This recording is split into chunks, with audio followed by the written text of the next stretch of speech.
मैं माननीय मुख्यमंत्री जी द्वारा माननीय आलम बदी के देहावसान पर दी गई कही गई बातों से अपने को सम्मत करता हूँ। आलम बदी जी इस सदन के कई बार सदस्य रहे हैं और मेरी पहली मुलाकात उनकी 2002 में जब वो फिर चुन के आए थे तो मैं यहाँ आया था। बाद में मैं स्पीकर बना तो उस स्पीकर के नाते भी वो मुझसे अक्सर मिलते जुलते रहते। बहुत साधारण स्वभाव के थे और उनकी भावनाएं उस वृद्धावस्था में भी बड़ी नई उम्र के बराबर थी। क्योंकि जब वो मेदांता में भर्ती थे तो मैं उनसे मिलने गया था, उनसे हालचाल पूछा, कहा चुनाव का क्या होगा, कहीं मैं फिर लड़ूंगा।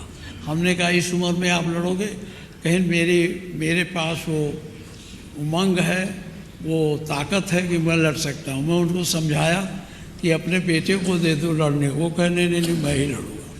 मैं उनको समझा के फिर आया। चलते समय नमस्कार हुआ, वही अंतिम भेंट हमारी थी। इसके बाद हमारी उनकी भेंट नहीं। एक बार यहाँ वो असेंबली में भी उर्दू में शपथ लेने के लिए बहुत जिद कर लिए थे। यहाँ बहुत उनको समझाया गया कि हमारी इस विधानसभा की भाषा देवनागरी है और देवनागरी भाषा में आप शपथ लीजिए। वो नहीं मानने को तैयार हुए। फिर हम लोगों ने उनको समझाया कि आपका जो उर्दू शब्द है उसको हम देवनागरी में लिख दें, उसको आप मानिए। फिर भी नहीं माने थे। वो अपने स्वभाव के कट्टर थे, अपनी बातों पर अड़े रहते थे। वो 23 जुलाई 2026 को उनका निधन हुआ है। 16 मार्च 1936 को उनका जन्म हुआ। वो जन्म उनका बिंदवल जिला आजमगढ़ में हुआ।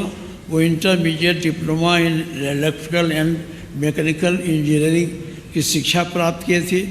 वो निर्वाचन क्षेत्र उनका निजामाबाद था, जिला आजमगढ़। उस 13वीं विधानसभा, 14वीं विधानसभा और 16वीं विधानसभा, तो एक तरह से मान लीजिए 22 तक, और 18वीं विधानसभा के सदस्य 5वीं बार निर्वाचित होकर आए थे। वो आचार समिति के सदस्य थे। वो समाज सेवा, राष्ट्रीय एकता को बढ़ावा देना, असहाय और गरीबों की सहायता करना, कौमी एकता मंच के वो संस्थापक थे, संयोजक थे। मुस्लिम रिलीफ कमेटी आजमगढ़ के संस्थापक थे। सदस्य विभिन्न आंदोलनों में धारा 103 पे 53A NSA के अंतर गोरखपुर तथा लखनऊ कारागारों में बंदी रहे।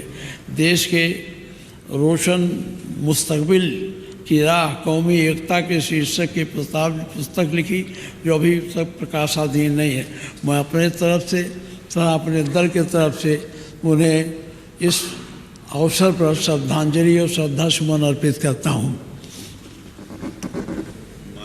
माननीय नेता अपना दल।